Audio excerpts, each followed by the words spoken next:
Assalamualaikum. Today we are going to start exercise 4.8. Question number 1 is, in a map of an industry, expression of area of a rectangular veranda is given by an expression. ठीक है, तो जो veranda की shape है वो rectangle है। तो पहले हम रेक्टेंगल की प्रॉपर्टीज़ को रिकॉल कर लेते हैं जो हमने प्रीवियस क्लास में पढ़ी थी। रेक्टेंगल की क्या प्रॉपर्टीज़ होती हैं? अगर कोई भी रेक्टेंगुलर शेप है तो एक पहली प्रॉपर्टी होती है कि उसकी opposite sides equal to each other होती है। ठीक है, फिर जो रेक्टेंगल की बाउंड्री होती है इसको हम क्या कहते हैं? पैरामीटर कहते हैं। और जो रेक्टेंगल के अंदर का सरफेस या किसी भी शेप के अंदर का जो सरफेस होता है वो क्या होता है? एरिया होता है। ठीक है, अगर रेक्टेंगल का एरिया फाइंड करना है तो उसका फॉर्मूला हमारे पास होता है लेंथ इंटू ब्रेथ। और अगर हमने रेक्टेंगल का पैरामीटर फाइंड करना है तो उसका फॉर्मूला होता है 2 टाइम्स लेंथ प्लस ब्रेथ। और ये फॉर्मूलाज और ये प्रॉपर्टीज़ आप प्रीवियस क्लास में कर आ चुके हुए। ठीक है, इन प्रॉपर्टीज़ की हेल्प से हम जो वर्ड प्रॉब्लम में डिफरेंट क्वेश्चंस पूछे गए हैं वो हम फाइंड आउट करेंगे। अगर ये एरिया गिवन है इट मीन्स ये प्रोडक्ट ऑफ 2 डायमेंशंस होगा, लेंथ और ब्रेथ को मल्टीप्लाई करके ये आंसर आया हुआ है हमारे पास। ठीक है, तो जो फर्स्ट पार्ट है उसमें यही पूछा गया है कि we have to find the expression for both the dimensions of the verandah. ठीक है, हमें इस एरिया जो हमें क्वेश्चन में गिवन है इसकी हेल्प से हमें दोनों डायमेंशंस रेक्टेंगल की फाइंड करनी है। और रेक्टेंगल की 2 डायमेंशंस क्या होती हैं? एक लेंथ और एक ब्रेथ। डेफिनेटली ये लेंथ और ब्रेथ को मल्टीप्लाई कर आंसर आए तो इट मीन्स मुझे इसके फैक्टर्स फाइंड करने हैं कि किन 2 फैक्टर्स को मल्टीप्लाई कर ये आंसर आया था। तो हम फैक्टराइजेशन के वही स्टेप फॉलो करेंगे। Nothing is coming common, we can not apply formula, so I have to do mid term break. 3 के ऐसे फैक्टर्स कि मेरे पास 2 आए, दैट इज़ 3 and 1, तो ये मिड टर्म ब्रेक होगी -3x इंटू प्लस एक्स -3 में। ठीक है, फर्स्ट 2 टर्म में से x कॉमन आ रहा है, सो inside the bracket you left with x -3। Next 2 term में से कुछ कॉमन नहीं आ रहा है, जब कुछ भी कॉमन नहीं आता तो 1 आपका कॉमन फैक्टर होता है। पूरी की पूरी जो ब्रैकेट x -3 जो है वो कॉमन आ गया और inside the bracket you left with x + 1। अब आपकी चॉइस है, आप इसमें से किसी भी एक फैक्टर को लेंथ कंसिडर कर लो और किसी भी एक फैक्टर को आप ब्रेथ कंसिडर कर लो। ठीक है, मैं लेंथ जो कंसिडर कर रही हूँ वो x -3 को कंसिडर कर रही हूँ और ब्रेथ जो है या विड्थ जो है वो x + 1 को कंसिडर कर रही हूँ। यहाँ पे टोटली आपकी चॉइस होती है कि आप इसमें x + 1 को भी लेंथ कंसिडर कर सकते थे और x -3 को भी ब्रेथ कंसिडर कर सकते थे, उसका कोई हार्ड एंड फास्ट रूल नहीं है। ठीक है, फिर उसके बाद इसी का बी पार्ट है that you have to find the expression for the parameter of verandah. ठीक है, तो पैरामीटर का फॉर्मूला हमें पता है। पैरामीटर का क्या फॉर्मूला होता है? 2 लेंथ प्लस ब्रेथ। अब आपके पास लेंथ की भी वैल्यू आ चुकी है, आपके पास ब्रेथ की भी वैल्यू आ चुकी है। इस फॉर्मूला में हम सिर्फ पुट करेंगे लेंथ की वैल्यू के x -3 और ब्रेथ की वैल्यू के x + 1। अब अलजबरा में हम सेम वेरिएबल्स को सॉल्व कर सकते हैं और कांस्टेंट को कांस्टेंट के साथ सॉल्व कर सकते हैं। तो x + x क्या हो जाएगा? 2x और -3 + 1 क्या हो जाएगा? -2। तो पैरामीटर आपका जो है इस एक्सप्रेशन का वेरेंडा का ये आ गया। इसको अगर आप फर्दर सॉल्व करना चाहते हो तो फर्दर भी सॉल्व कर सकते हैं। 2 × 2 क्या हो जाएगा? 4x -2 × 2 क्या हो गया? 4। ठीक है, इसी तरह जो इसका सी पार्ट गिवन है उसमें कहा गया है expression of cost of fencing veranda. अब हमें वेरेंडा के अगेंस्ट फेंस जो है लगानी है। फेंस कहाँ पे लगती है? फेंस आपकी किसी भी चीज़ की बाउंड्री में रखती है। अगर मैंने फेंस लगानी है इस वेरेंडा के तो रेक्टेंगल के जो बाउंड्री है उस पर मैं फेंस लगाऊंगी। और बाउंड्री आपका क्या होता है? बाउंड्री हमारा पैरामीटर होता है। तो उन्होंने कहा 200 मीटर पर मीटर है, तो हम 200 को मल्टीप्लाई कर देंगे जो हमने पैरामीटर फाइंड आउट किया है उससे। तो ये हमारे पास क्या आ जाएगा? कॉस्ट ऑफ रुपीज़ में कॉस्ट है फेंसिंग द वरांडा। ठीक है, तो इसको हम फर्दर मल्टीप्लाई कर सकते हैं। Rupees 200 × 4 is 800x and 200 × 4 is 800। तो this is the cost of fencing the वरांडा। अब जो डी पार्ट है उसमें हमें कहा गया है कि you have to find the expression of the cost of carpeting verandah at 200 per metre. ये है आपका एट 250 पर मीटर, सॉरी। ठीक है,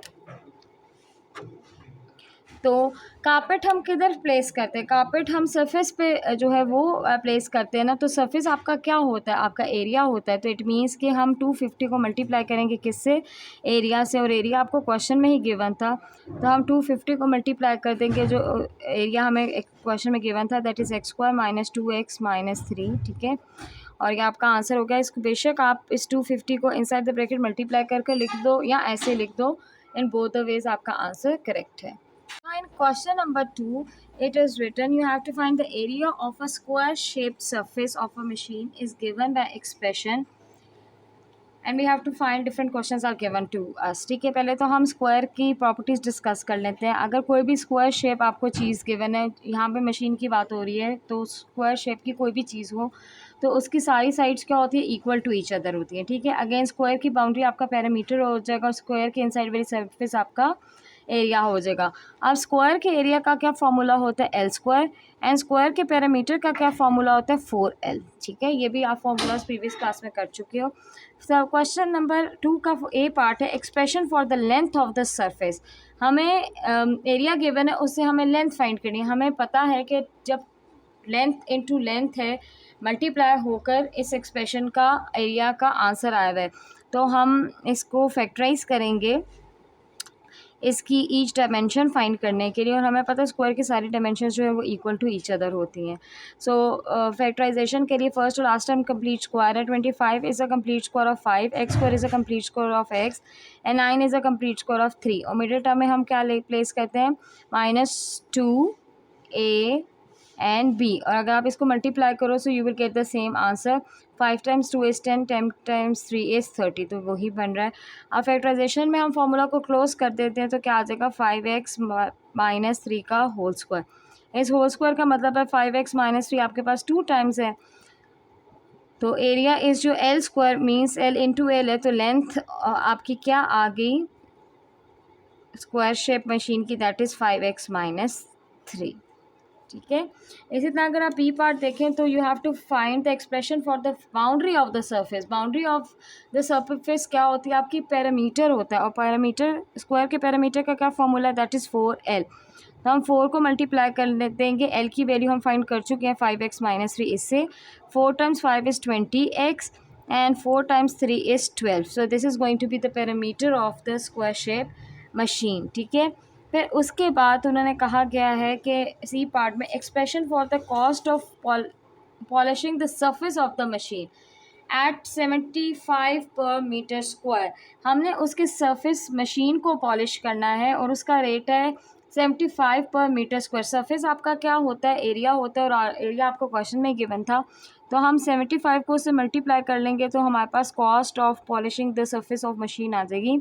75 को मल्टीप्लाई कर देंगे 25x square minus 30x plus 9. ये एक्सप्रेशन क्या है, ये एक्सप्रेशन आपका area of the square shape machine था, that is given to you in the question.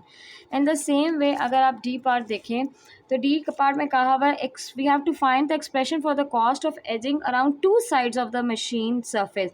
एक हमारे पास स्क्वायर शेप मशीन है, हमें इसकी 2 साइड्स की जो है साइड्स को कवर करने की जो है वो कॉस्ट फाइंड करनी है. तो एक साइड किसके इक्वल था, 5x माइनस 3 के इक्वल था. हम लेंथ सारी sides equal to each other होती है ना, तो लेंथ है ये आपकी स्क्वायर की सारी, तो एक लेंथ की साइड हमने फर्स्ट पार्ट में फाइंड की थी, दैट इज़ 5x माइनस 3. यहाँ पे इन्होंने क्या क्या है कहा गया है कि आपको 2 साइड्स की फाइंड करनी है, और रेट क्या दिया हुआ एट ₹28 पर मीटर. तो 28 को मल्टीप्लाई करेंगे 2 साइड्स से, 2 साइड्स क्या हो जाएंगी 2 टाइम्स 5x माइनस 3 से. तो जब आप 28 को मल्टीप्लाई करोगे उससे 2 से, so you will get an answer that is, या इसको आप सॉल्व करो, या इसको आगे हम सॉल्व कर सकते हैं. ₹28 हमने इसी तरह लिख दिया. जब 2 को with in the bracket multiply किया तो आपके पास क्या आ जाएगा, 2 times 5 is 10x, 2 times minus 3 is minus 6. अब आपकी मर्जी, आप इस 28 को भी with in the bracket multiply करके और सिंप्लीफाई करके आंसर लिख दो, या यहाँ तक भी लिख दोगे तो that is correct. In the same way आपका क्वेश्चन नंबर 3 है, volume of a cubical oil tank in an oil refinery is expressed as. अच्छा, आप क्यूबिकल क्यूबॉइड क्या होता है, जिस तरह आपकी स्क्वायर शेप फ्लैट सरफेस होती है, जो क्यूब होता है वो आपकी 3D शेप होती है, लाइक आपकी जो लूडो की डाइस है वो क्यूबॉइड है. ठीक है, तो क्यूब शेप में जो है वो ऑयल टैंक है जिसका वॉल्यूम जो है वो हमें ये गिवन है, और हमने फाइंड करा है डिफरेंट एक्सप्रेशंस. ठीक है, तो वॉल्यूम ऑफ क्यूब का फॉर्मूला होता है हमारे पास एल क्यूब. ठीक है, और क्यूब है तो इसकी सारी लेंथ, हाइट, विड्थ सारी हैं वो इक्वल टू ईच अदर होंगी। और अगर हमें उसके सरफेस एरिया फाइंड करना है तो उसका फॉर्मूला होता है 6L²। Y 6L²? अगर आप अपनी डाइस, जैसे आप लूडो खेलते हो, लूडो की डाइस के फेसेस काउंट करो या किसी भी क्यूब शेप के फेसेस काउंट करो तो क्यूब के टोटल 6 फेसेस होते हैं, इसलिए हमने इसके साथ 6L² लगाया है। ठीक है, तो जो ए पार्ट है उसमें हमें पूछा गया expression for the height of oil tank. ठीक है, तो जो वॉल्यूम गिवन है, ठीक है, ये तीनों के तीनों साइड्स को मल्टीप्लाई कर कर आया हुआ है ना, लेंथ, हाइट और विड्थ को। तो हमें इसको फैक्टराइज करना पड़ेगा क्योंकि ये क्यूबॉइड है तो इसकी सारी की सारी डायमेंशंस जो हैं वो क्या होंगी, इक्वल होंगी। अगर आप इस एक्सप्रेशन को गौर से देखो तो फर्स्ट और लास्ट हम कंप्लीट क्यूब है, सो इट मीन्स आप क्यूब का फॉर्मूला अप्लाई कर सकते हो। 125 is a cube of 5, x cube is a cube of x. ठीक है, इसी तरह हम बी की वैल्यू निकालेंगे, 8 इज़ अ क्यूब ऑफ 2। फिर सेंटर में क्या आता है, -3a² b +3a and b²। ठीक है, और जब हम इस फॉर्मूला को क्लोज करेंगे तो आपके पास क्या आ जाएगा, a माइनस b²। ठीक है, अच्छा, अब 3 डायमेंशंस हमारे पास आई हैं। क्यूब है तो इट मीन्स ये 5x-2 कितनी दफ़ा मल्टीप्लाई हो रहा है, 3 टाइम्स मल्टीप्लाई हो रहा है। तो आपकी लेंथ ऑफ योर या height of your oil tank क्या हो जाएगा, that is 5x-2। So in the last we are going to write height is equals to 5x-2। हमें क्यों लिखना है, बिकॉज क्वेश्चन में पूछा गया तो हमें मेंशन करना है कि इसकी हाइट हमारे पास क्या निकली है। ठीक है, इसी तरह अगर आप बी फाइंड पार्ट देखो तो उसमें लिखा हुआ है expression for the surface area of oil tank. जो ऑयल टैंक का सरफेस एरिया है वो हमने फाइंड करो। अभी मैंने फॉर्मूला डिस्कस किया था, फॉर्मूला हमारा उसका क्या था, that is 6L²। 6 as it is आ गया। एल की वैल्यू हम फाइंड कर चुके हैं, मैंने आपको बताया जो हाइट की वैल्यू होगी वही लेंथ की वैल्यू होगी, वही ब्रेथ की वैल्यू होगी, क्योंकि शेप जो है वो क्या है, क्यूबॉइड है। तो मैंने लेंथ की जगह उसकी वैल्यू डाल दी 5x-2 और लेंथ के ऊपर स्क्वायर था तो इसके ऊपर भी स्क्वायर प्लेस कर दिया। अब आप इसको आगे फर्दर सॉल्व करो या ना सॉल्व करो वो एक ही बात है, यहाँ तक भी लिख दोगे तो that is one and the same thing. Answer आपका करेक्ट है।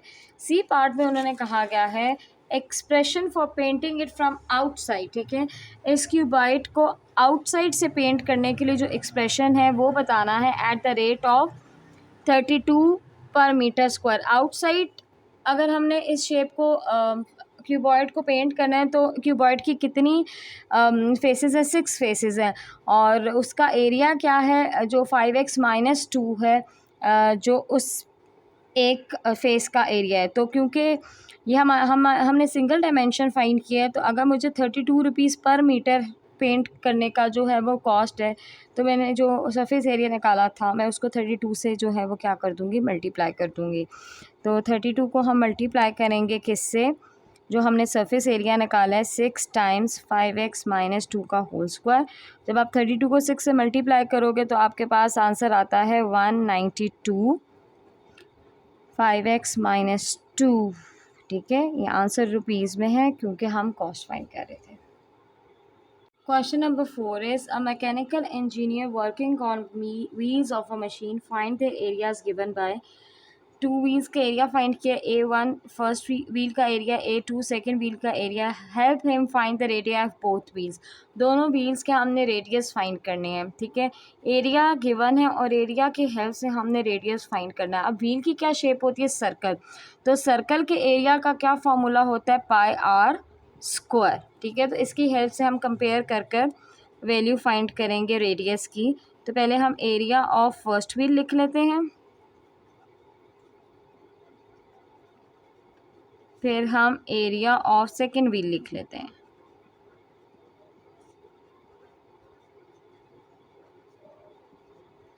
अब हमें इसको फैक्टराइज करना है। ठीक है, तो अगर फैक्टराइजेशन का पहला स्टेप आपको याद हो तो that is something is coming common. तो अगर हम फर्स्ट वन से देखें तो पाई कॉमन आ रहा है, inside the bracket you left with x² - 6x + 9। ठीक है, अगर हम इसको फर्दर सॉल्व करें तो first to last term complete square है तो इसमें फॉर्मूला अप्लाई कर सकते हैं।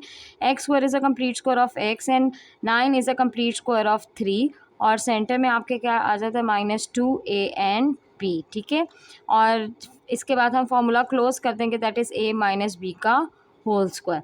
इसी तरह अगर मैं सेकेंड वाले को फैक्टराइज करूँ तो पाई कॉमन आ रहा है, सो inside the bracket you left with x square minus 10x plus 25. Again, first to last term complete square, so I can apply formula. X square is a complete square of x and 25 is a complete square of 5. और centre में क्या आता है -2 a and b। Again मैं formula को close कर दूंगी तो मेरे पास आ जाएगा x माइनस 5 का होल स्क्वायर, ठीक है। अगर मैं हमारे पास जो आंसर है इसको मैं कंपेयर करूँ एरिया के फॉर्मूला से, ठीक है, जिसकी हेल्प से हम रेडियस फाइंड कर सकते हैं। पाई पाई की इक्वल हो गया, आर स्क्वायर की इक्वल हो गया, तो आर जो बेस है वो किसके इक्वल हो जाएगी x-3 के। तो एरिया 1 का जो रेडियस आया वो x-3 है, इट मीन्स R1 जो आपके पास आया वो x-3 है। इसी तरह अगर आप इस आंसर को एरिया के फॉर्मूला से कंपेयर करो, पाई पाई सेम है, स्क्वायर सेम है, तो आर किसके इक्वल हो जाएगा x-5 के। We are comparing the formula and the answer we have got, ठीक है।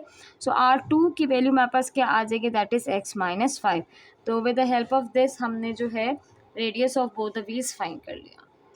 Okay, in the fifth part मैंने सिर्फ डाटा को पिक्ड आउट कर लिया। I am reading the question for you. Question is a machine has 2 square shape pressures with area expressed by 25 m square and 36 n square respectively, ठीक है। Machine के पास 2 square shape pressure हैं। Pressures is the part of machine के किसी part का name है, और 2 pressures हैं। एक प्रेसर का एरिया 25 m स्क्वायर है तो हमने इसको A1 दे दिया, और दूसरे प्रेसर का जो एरिया है दैट इज़ 36 n स्क्वायर, तो हमने A2 नेम दे दिया। फिर क्वेश्चन में हमें कहा गया है difference of these areas described a rectangular pressure, ठीक है। Find the dimensions of the rectangular pressure. उन्होंने कहा अगर हम इन दोनों एरिया को सब्ट्रैक्ट करते हैं तो इन दोनों एरिया को सब्ट्रैक्ट करने के बाद जो उस मशीन में एक रेक्टेंगुलर शेप प्रेशर यूज़ हुआ है उसकी डायमेंशंस हमें पता चलती हैं, और हमें वो डायमेंशंस फाइंड करनी है। तो according to the given condition दोनों एरियाज को का क्या लिया हुआ है, डिफरेंस लिया हुआ है। डिफरेंस का क्या मतलब होता है, माइनस। तो 25 m स्क्वायर को माइनस किया हमने 36 n स्क्वायर से। अब अगर आप देखो तो इधर हमने फैक्टराइज ही करना है क्योंकि हमें डायमेंशंस फाइंड करनी है, ठीक है। तो हम फैक्टराइज में पहला स्टेप कॉमन होता है, कुछ भी कॉमन नहीं आ रहा। सेकंड स्टेप होता है फॉर्मूला के लिए first to last term complete square होना चाहिए, और यहाँ पे है 25 is the complete square of 5 m square is a complete square of m। इसी तरह 36 is a complete square of 6 and n square is a complete square of n।